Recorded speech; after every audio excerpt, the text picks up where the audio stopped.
In this week's complete history of, partly as a belated thank you to the late Harold Ramis, we're rounding up all the Ghostbusters games ever made. Pop on your positron colliders, monitor your PKE meters, and prepare yourself for a big Twinkie. To start things off, we need to go back to the release of the original film way back in 1984. Activision published a tie-in game which was designed by David Crane and released on numerous home computer platforms. It was based on a pre-existing title called Car Wars, and it took just 6 weeks to make, 1 week of which was spent on the title screen alone. The game was practically finished before Crane had even seen the film, which explains a few oversights and differences.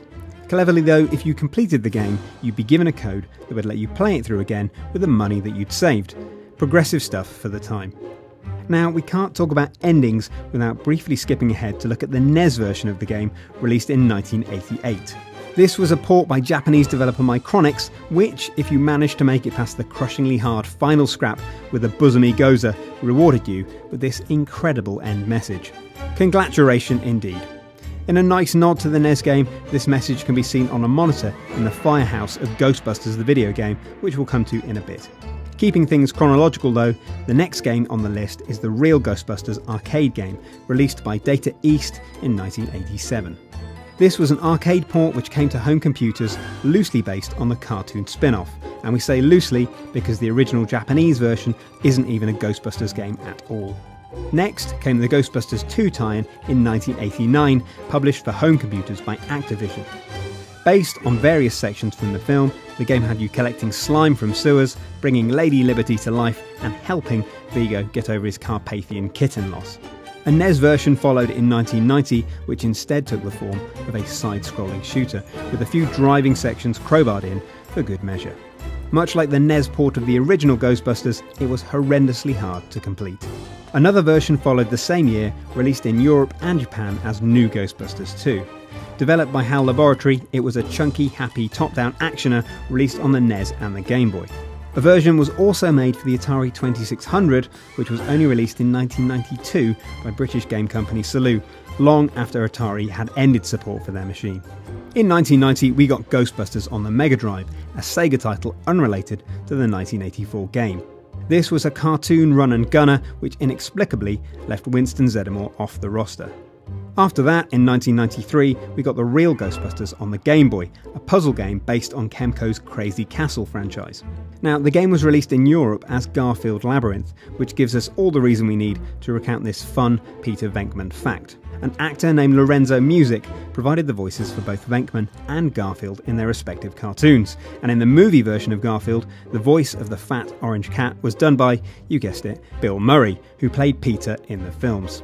You can consider your minds boggled. After that, we got a lengthy break until Extreme Ghostbusters arrived in 2001 for Game Boy Color, a title which was originally intended for multiple consoles and PC. A year after that, we got Extreme Ghostbusters Code Ecto-1, again for Game Boy Advance. A final Extreme Ghostbusters title arrived for PlayStation in 2004, named The Ultimate Invasion. This was a shooting game not dissimilar to Time Crisis, which has you blasting wayward souls from behind cover.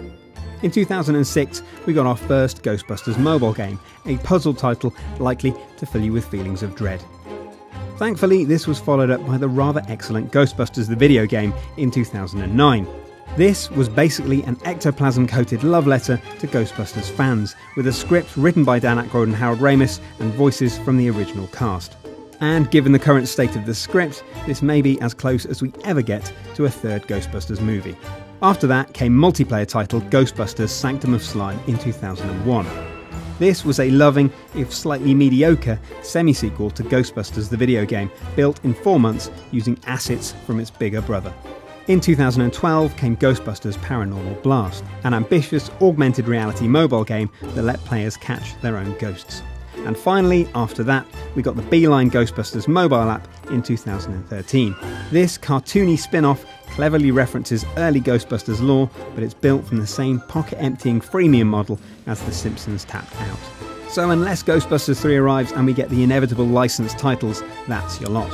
And if you enjoyed this video, please give it a like, and you can click here to watch our complete history of LEGO, and here to see every Batman game in under 5 minutes. And there's just one last thing to say. Thank you very much, Harold Ramis, for making the world a warmer, funnier place.